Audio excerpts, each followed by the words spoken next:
hasta por 5 minutos. Muchas gracias, presidenta. Estimadas senadoras, senadores, integrantes de la mesa directiva, distinguidos invitados de honor.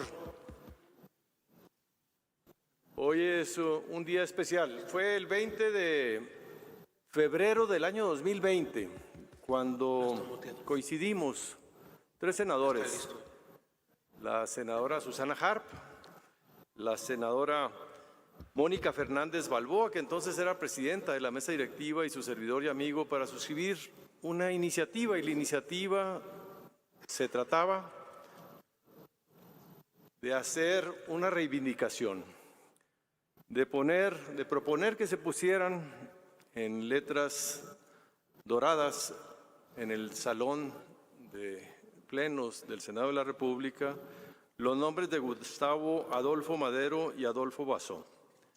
Esta iniciativa fue aprobada y el día de hoy estamos aquí para hacer el acto solemne. Ambas personas, Adolfo Basó y Gustavo Madero, fueron víctimas, fueron hechos prisioneros y asesinados en la Ciudadela, en lo que se conoce como la Decena Trágica.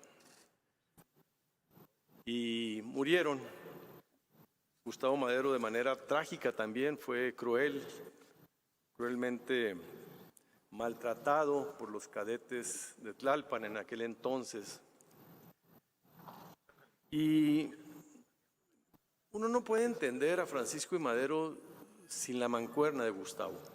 Sin embargo, la figura de Gustavo es poco conocida. Por eso era la intención de traer a la luz a estos 2 personajes que fueron cercanos y apoyaron y dieron hasta su vida por los mismos ideales en los que creyó don Francisco y Madero. Gustavo y Francisco eran inseparables. Desde chiquitos se llevaban un poquito más de 1 año de edad, y su abuelo los mandó a estudiar juntos a Estados Unidos primero, después a Europa, y cuando regresan, los 2 toman la decisión de participar, de llevar adelante esta idea de promover un cambio en México, un cambio para combatir a la dictadura, a la injusticia que entonces en nuestro país reinaba. La figura de Francisco todo el mundo la conocemos, era el ideólogo, era el apóstol, el carismático. La figura de Gustavo no siempre se identifica con claridad. Él era un hombre de negocios y por lo tanto le ayudó mucho a Francisco a conseguir los recursos financieros, los aprovisionamientos, las negociaciones.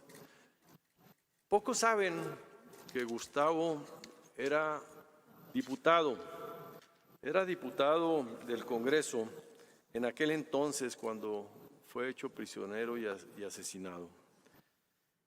Era esta mancuerna que hizo que la historia no rescatara en toda su dimensión la participación también heroica y también determinante de Gustavo Madero en el éxito de la Revolución Mexicana. El día de ayer, le hablé con don Enrique Madero Bracho y no nos pudo acompañar por su avanzada edad, pero aquí nos acompañan 2 de sus hijas, María Madero Garza y Margarita Madero Garza, quienes vienen siendo descendientes directos de Gustavo. Yo no soy descendiente de Gustavo, yo soy descendiente de un hermano de ellos que se llamaba Evaristo.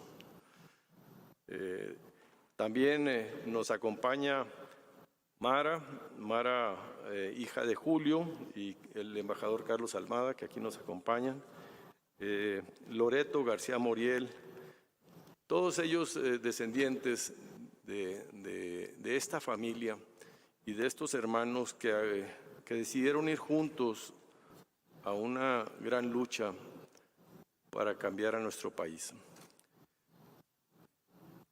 yo preguntaba por qué a Gustavo Madero se le da tan poco lugar. Francisco y Madero tiene plazas, tiene calles, tiene edificios, recintos, y Gustavo, lo único que yo identifico, no sé ustedes, pues es la delegación Gustavo Madero, esa sí la conocemos todos, pero hasta pregunté yo curiosamente por qué se le dio el nombre a la delegación en 1931, ¿verdad? Hay varias interpretaciones, pero se habla de que Gustavo Madero ya iba a Japón en misión diplomática ya, y precisamente en el tren rumbo a Monterrey le avisan que se estaba fraguando la decena trágica, que había una traición.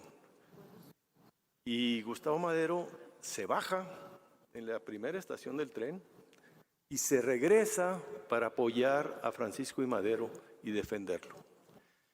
Y se habla de que precisamente fue en la delegación que ahora está, lo que ahora conocemos como la delegación Gustavo Madero, este incidente casual.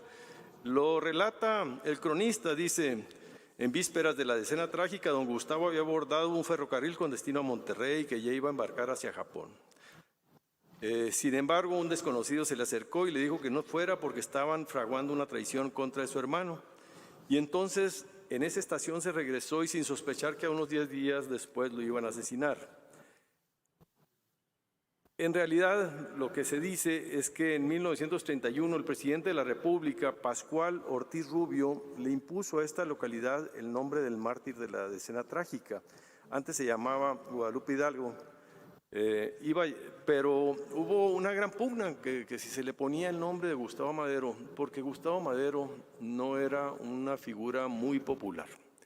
Tenía muchos enemigos y sus enemigos no querían que se les diera el reconocimiento, el lugar que se merecía en la historia. Entonces, por eso lo único que tenemos para recordarlo hasta hoy es el nombre de la delegación, y a partir de hoy también en el muro de honor del Senado de la República tendremos el nombre de Gustavo Adolfo Madero González. Y esto para mí es muy simbólico porque nos ayuda a traer a la luz las figuras de muchos héroes que están en las sombras, pero que tuvieron la misma determinación, valentía, para poder hacer que nuestra historia triunfara en estos episodios gloriosos de la Revolución Mexicana. Por eso agradezco mucho al Senado de la República que haya aprobado esta iniciativa que presentamos hace 3 años, el 20 de febrero del 2020. Y por eso, cuando estaban asesinando en la Ciudadela a Gustavo Madero, don Adolfo Basó les gritaba a los que estaban primero torturándolo y después asesinando a Gustavo Madero, les exclama: no es el último patriota. Aún quedan muchos valientes a nuestras espaldas que sabrán castigar estas infamias. Fueron las últimas palabras de Adolfo Basó, que también murió trágicamente en esas fechas de la decena trágica en la Ciudadela. Muchísimas gracias. Que viva Gustavo Madero, que viva Adolfo Basó, que viva la revolución y sus anhelos por un México más democrático, más libre para todos, más justo. Muchas gracias.